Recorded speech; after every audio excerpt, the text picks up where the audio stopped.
Hey guys, welcome back to BackPocketGameReviews, and today we're going to talk about the Xbox gift guide. So I've got a lot of stuff laying in front of me here. So number one that we're going to put on there is Xbox Live. It's just like with PlayStation. Most people don't want to pay for this, and typically around this time of the year you can find those services marked down. For those of you who don't game and are just watching this to pick it up for someone else, it is a service that you have to be able to play online with others. So if the person is getting a system or has a system and they play a lot of online, this is still a pretty good gift that most people aren't going to want to have to pay for. Next up on that list is a headset. Everyone has their preferred headset. I'm a big fan of first-party accessories, and Xbox is no different. So this is the Xbox branded headset. It is pretty nice. It is actually fabric ear cups, so it breathes relatively nicely, whereas a lot of people use like a faux leather. And the boom mic is actually really good quality. Most of the time when I'm live streaming, I'm using an Xbox microphone, so you guys can typically see the audio quality is decent.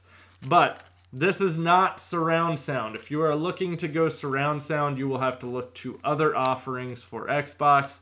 The surround sound really isn't the thing I'm shooting for normally. It's just normally I want to block out the sound around me. Now, up next would be a controller charger. This is the one I specifically use, which is a Insignia brand one that is Best Buy's brand. They had this clearance down to $10. That's why I picked it up. It came with 2 batteries for my controllers. The nice thing with Xbox is you can swap batteries. So if I did still want to play wirelessly and my batteries are dying, I can swap out for a pair of AA's. I will say this, the swappable batteries in the Xbox do tend to last longer than the PlayStation controllers do on one charge.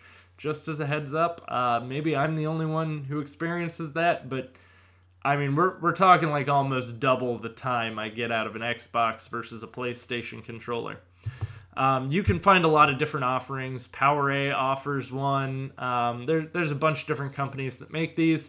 I just picked this one up because it was cheap, and it works well. It does what it says it's going to do, and that's all I needed it for, was charge the controllers. So next up on that list is the Xbox Chat Pad.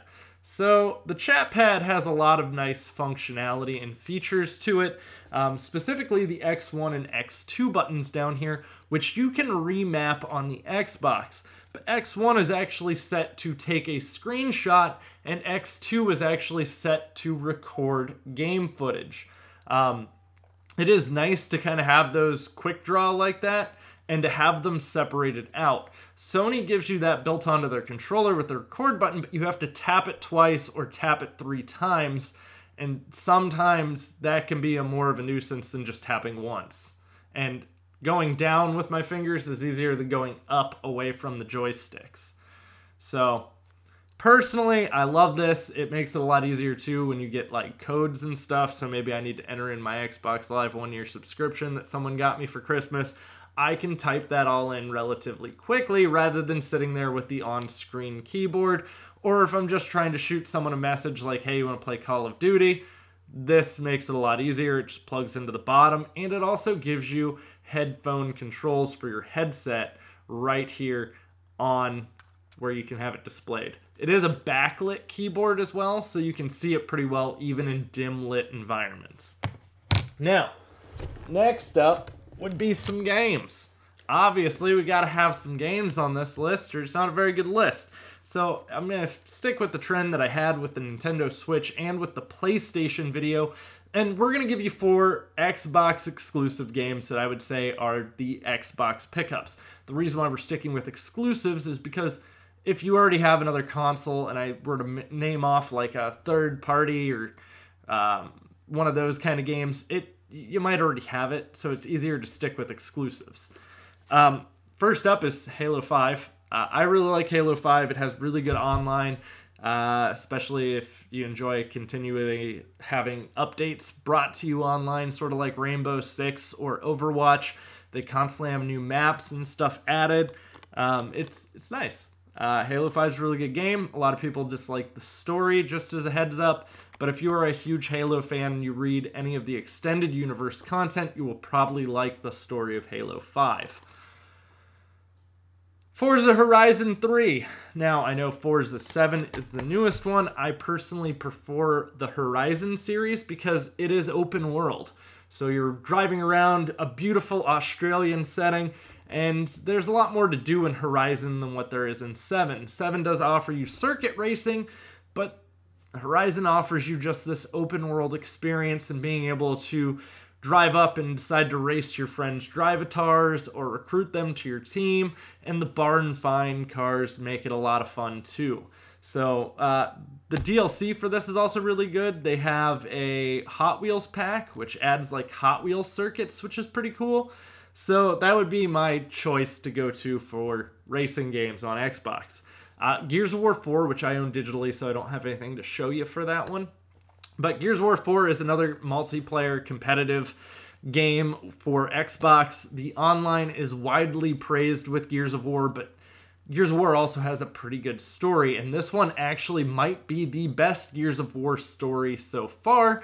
I'm not the only one to say that. There are a lot of people who did really like Gears of War story this time around. And it's kind of like a passing the torch kind of story. I think you'll like it if you've never played Gears of War. You might want to try the first ones first before jumping into this one, but that's just me. I personally like understanding the backstory or why something's going on. Not everyone necessarily does. Next up would be ReCore. So ReCore is made by the people who did Metroid Prime, or the developer who did Metroid Prime, and it is really well done. It's a very colorful indie-style game, but it's an indie-style game as if the developer received a huge budget. It's very pretty. It's graphically detailed for being the style of game it is, and it is a lot of fun. It is a puzzler. It's going to be a little more laid back and kind of like a mixture of like Zelda meets like a shooter like Metroid, so Zelda and Metroid combined. It's well done. It's a lot of fun to play. It didn't get the critical success that it necessarily needed to possibly warrant a sequel, but most people are probably going to enjoy that game who pick it up, and if you have an HDR TV, the colors really pop on that game in particular.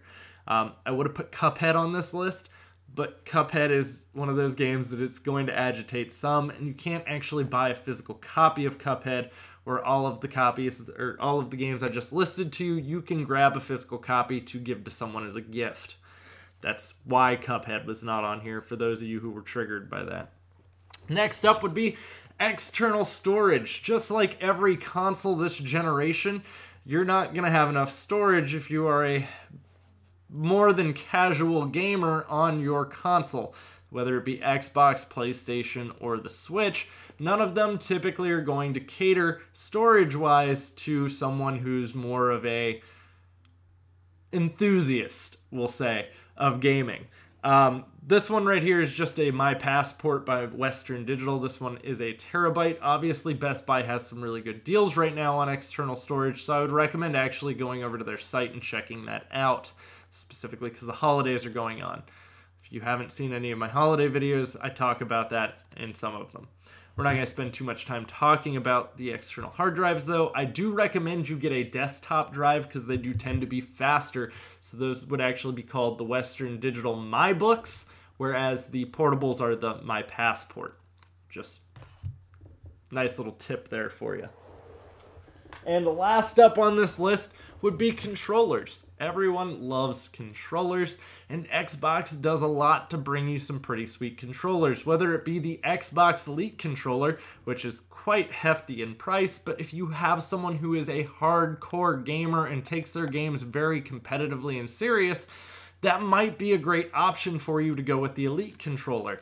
If not, and still because I don't really like the Elite controller personally, I know a lot of people absolutely love it, but I prefer the Design Labs controller, and this is my specific Design Lab controller. You pick all of the colors. Everything color-wise on here you see, I picked, and then my gamer tag is actually laser engraved right here, despite that you can't really see it. And these are the S controllers. So they are able to hook up to a computer through Bluetooth, which is also really nice, or an Android phone. So if maybe they're playing some emulators, this can also hook up to that to play on those as well. And Xbox also has a nice collection of limited edition controllers. Specifically, I love my Gears of War one, which actually has scratches built right into the controller to show the claw marks on it. And I mean, they're actually textured, like there is scratches into the controller.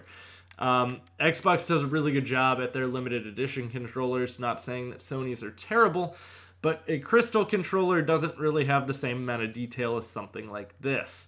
But you have a lot of different controller options, and pretty much any of the controllers you buy now should be a 1S controller, meaning they'll hook up to any of the Xbox models, but also have the Bluetooth functionality built in.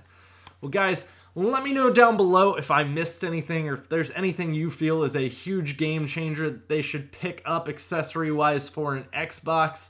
And if you enjoyed the video, don't forget to drop a thumbs up. Also, if you're new to the channel, you can click that subscribe button, ring that bell. Show them your BPGR pride. Let them know when I upload a video, you'll be there.